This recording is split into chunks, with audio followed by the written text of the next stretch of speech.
Welcome to my fellow classmates, my audience presented here today, and my professor. Today I will be presenting my persuasive speech on why social distance learning isn't as good as we think.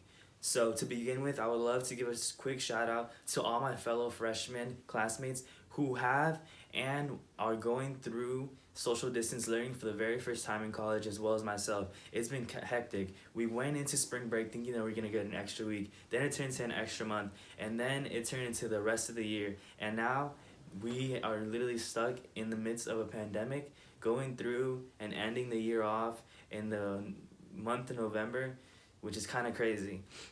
Let's just start off my main point by stating and giving huge props to Western Governors University for presenting a very intensive research on why social distance learning isn't as good as it seems, right? So for the first thing, I would love to bring up technology. Technology has been a huge issue for myself and for many people when it comes to social distance learning. From a personal perspective, I would love to give the example from the last time that we had to turn in our informative speech. I would love to say that I finished my informative speech around an hour or two before the due date, and it was very crucial for me to end early because I believed that I was gonna have a quick and easy upload and go to sleep for the next day because I had a chem test, which that hour or two later turned into 3 or 4 hours of intense frustration and anger just because my MacBook decided that, hey, you know what, Eli,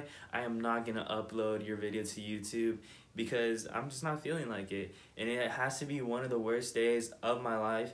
I remember staying up, trying to upload the video, just finding different ways on why my MacBook wasn't working. I called Apple support, everything, went through it all, and it was just complete and utter frustration for myself, which is why I switched the format this time on the way I am recording this video. But I know, alongside myself and my siblings, that there has been a lot of technology problems, as well as professors have had technology problems, and it's just super duper difficult when it's your first year online and you aren't the most tech savvy person in the world.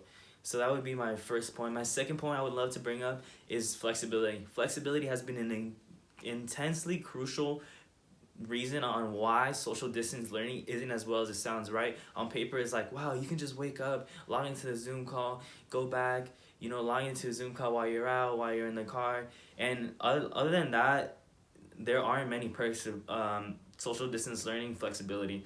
I would love to bring up a personal example that I have, which on Canvases, they have very different due dates, right? So some of my professors require me to turn in my work by 5 p.m. Other professors require me to turn in my work by 11:59 p.m. So there is a very drastic amount of time difference between due dates, which doesn't really give me any flexibility at all or freedom for me to get a job or do something. I actually had to quit my job because I couldn't have shifts in between anything, and I couldn't have any sense of control or just organization for my classes because they required me to have different due dates at different times. And overall, it was just extremely stressful having to say, you know what, I can't go to work today because I have to stay home and do my homework before 5 p.m., which is utterly, coming as from a freshman, a really odd time to have things due. But I'm not really sure because it is my first year in college, and it's kind of weird to have a due date at 5 p.m. instead of the original 11:59 p.m. Therefore, flexibility is literally out of the door. Another reason why flexibility is completely terrible when it comes to social distance learning would be exams and quizzes. Many of my exams and quizzes at the beginning of the year start off with, you know what, you're in Zoom call, and then they take the time out of the Zoom to do the exams or the quizzes, which utterly later turned into a complete catastrophe. Having exams on weekends or having quizzes on weekends, due on weekends, which takes a huge time out of my activities and other passions that I do have in life.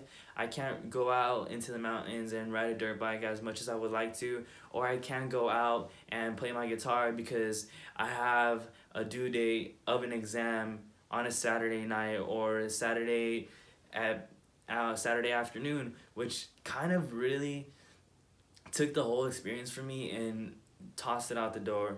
Social distance learning is actually terrible because you don't have any sense of organization when it comes to the learning in itself, right? I appreciate all the professors and all the people who have done everything for them to create this very concise and very helpful way of trying and going out of the way to do it, but it's actually really hard.